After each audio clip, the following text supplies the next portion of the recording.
আসসালামু আলাইকুম রহমতুল্লাহি ওবারাকাতুহু। আশা করি সবাই অনেক অনেক বেশি ভালো আছেন।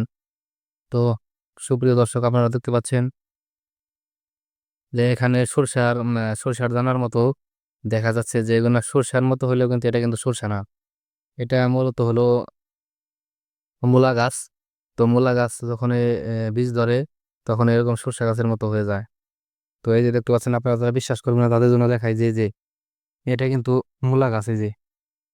এই যে মূলা গাছ, আর এই যে মূলা গাছ। তো মূলা গাছের মধ্যে ধরছে এই যে আপনার সরষা গাছের মতো এই দানা।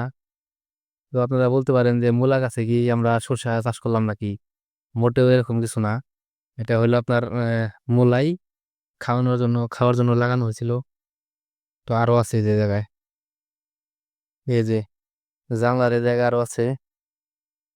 হ্যাঁ, এই জায়গায় মূলা খাওয়ার জন্য লাগানো হয়েছিল। তো খাওয়ার পর যে যে অবশিষ্ট গুলা রয়ে গেছে, বেঁচে গেছে, এগুলো হলো আপনার এই যে এরকম হয়েছে। অনেক আছে গাছ, প্রায় অনেক জায়গায় গাছ আছে। এই জায়গায় আছে, এই জায়গায় আছে, এই জায়গায় আছে।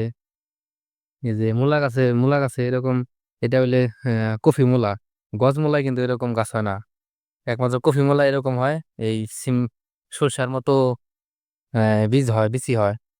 তো সরষার মতো বিচি হয়, যার কারণে এটা এখন রয়ে গেছে। এগুলো আমার সেকে দিয়ে দেওয়া হবে, নিয়ে গেলে মানুষে নিয়ে গরুরে খাওয়াবে। তো সুপ্রিয় দর্শক, আপনারা যারা বিশ্বাস করতে পারতেছেন না যে মূলা গাছে এরকম কখনো হয় না, যারা দেখেন নাই তারা তো অবশ্যই বুঝেন না। তো আপনাদের ওগুলো দেখে বিশ্বাস করতে চান না, অনেকে আছে যে বিশ্বাস করবে না যে মোল্লা গাছে কি এরকম হয় নাকি, তাদের জন্য উঠাইয়া দেখাইতেছি। তো আপনারা দেখেন এই যে ওটা হচ্ছে মূলা। আরো কিছু উঠাও আরো। আহ, এই যে আপনাদের দেখাই এই যে মূলা গাছ।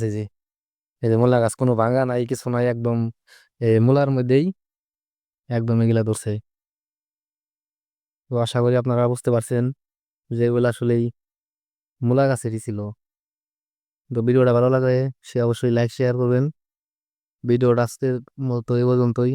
আসসালামু আলাইকুম, আল্লাহ হাফেজ, সবাই ভালো থাকবেন।